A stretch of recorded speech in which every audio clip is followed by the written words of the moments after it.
प्रांशी राठौर और आप देख रहे हैं नेक्स्ट 9 न्यूज। जैसा कि आप जानते ही हैं कि महाराष्ट्र में इस वक्त काफी ज्यादा गहरा सियासी संकट देखने को मिल रहा है। जी हां, बीते कई महीनों से महाराष्ट्र में सियासत गरमाई हुई है, लेकिन जब से बीजेपी के समर्थन से नई सरकार बनाई है, शिवसेना के विधायक रहे एकनाथ शिंदे ने, तब से लगातार यहां पर शिवसेना के प्रमुख उद्धव ठाकरे को कई बड़ी चुनौतियां मिल रही हैं। ये चुनौतियां न सिर्फ विपक्ष की तरफ से बल्कि महाविकास आघाड़ी को बचाने के लिए जिस तरीके से एनसीपी प्रमुख शरद पवार और उनके भतीजे पूर्व उप मुख्यमंत्री अजीत पवार हुंकार भरते हुए नजर आ रहे हैं, उनसे भी उन्हें यहाँ पर बड़ी चुनौतियां मिल रही हैं। इस वक्त सुप्रीम कोर्ट में 16 विधायकों के अयोग्य ठहराने के मामले को लेकर सुनवाई चल रही है, लेकिन दूसरी ही तरफ चुनाव आयोग का फैसला आना भी बाकी है। मालूम हो कि 25 सितंबर के दिन चुनाव आयोग अपना फैसला सुना सकता है। दरअसल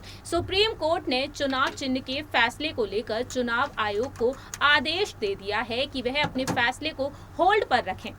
दरअसल असली और नकली शिवसेना को लेकर इस वक्त एकनाथ शिंदे और उद्धव ठाकरे के बीच जंग छिड़ी हुई है, लेकिन इसी बीच एनसीपी के दिग्गज नेता अजीत पवार कई बड़े ऐलान कर रहे हैं। राज्य में जिस तरीके से घटनाएं घट रही हैं, उन घटनाओं को देखते हुए वह विधानसभा में सत्र के दौरान लगातार अपनी बात रख रहे हैं। डिप्टी सीएम देवेंद्र फडणवीस के समर्थन में वह इस वक्त उतरते हुए दिखाई दे रहे हैं। जिस तरीके से किसानों का मुद्दा इस वक्त गरमाया हुआ है, किसानों के मुद्दे पर, कृषि क्षेत्र को लेकर वह शिवसेना के प्रमुख उद्धव ठाकरे से आगे निकलते हुए दिखाई दे रहे हैं, क्योंकि यहाँ पर इन मुद्दों पर वह गहन अध्ययन करते हुए दिखाई दे रहे हैं। और राज्य में जिस तरीके से त्योहारों को सेलिब्रेट किया जा रहा है, उसको लेकर भी वह अहम फैसला ले रहे हैं। इस तरीके से यहाँ पर एनसीपी काफी हद तक आगे बढ़ती हुई दिखाई दे रही है। मालूम हो कि अब गणेश उत्सव के मौके पर यहाँ पर अजीत पवार भी अहम फैसले लेते हुए दिखाई दे रहे हैं। मुंबई सहित राज्य भर में अब 31 अगस्त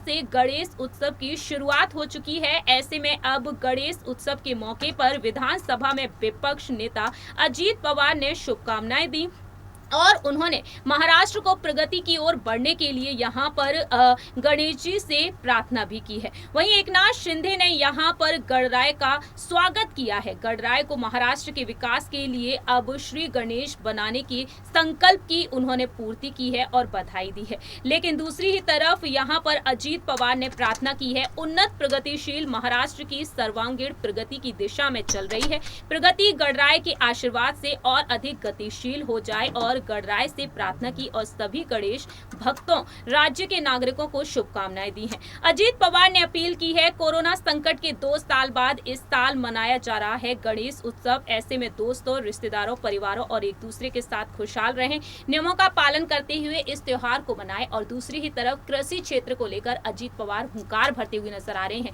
देवेंद्र फडणवीस के समर्थन में, देवेंद्र फडणवीस के साथ मिलकर वह राज्य में हो रही घटनाओं पर ध्यान दे रहे हैं। जो बाढ़ प्रभावित यहाँ पर इलाके हैं, उनको देखते हुए भी वह कई फैसले ले रहे हैं और साथ ही साथ एनसीपी को मजबूत बनाने के लिए एकनाथ शिंदे को टक्कर देते हुए नजर आ रहे हैं। बीएमसी चुनाव जो अक्टूबर के महीने में होने वाले हैं, उन चुनावों को लेकर एनसीपी में भी कई दिग्गज नेताओं का स्वागत करते हुए देखे जा रहे हैं। फिलहाल हमारी इस रिपोर्ट में इतना ही, लेकिन देखा जाए तो अजीत पवार इस तरीके से उद्धव का घमंड तोड़ते हुए दिखाई दे रहे हैं। इस रिपोर्ट में इतना ही। बाकी की तमाम अपडेट्स के लिए आप देखते रहिए नेक्स्ट 9 न्यूज।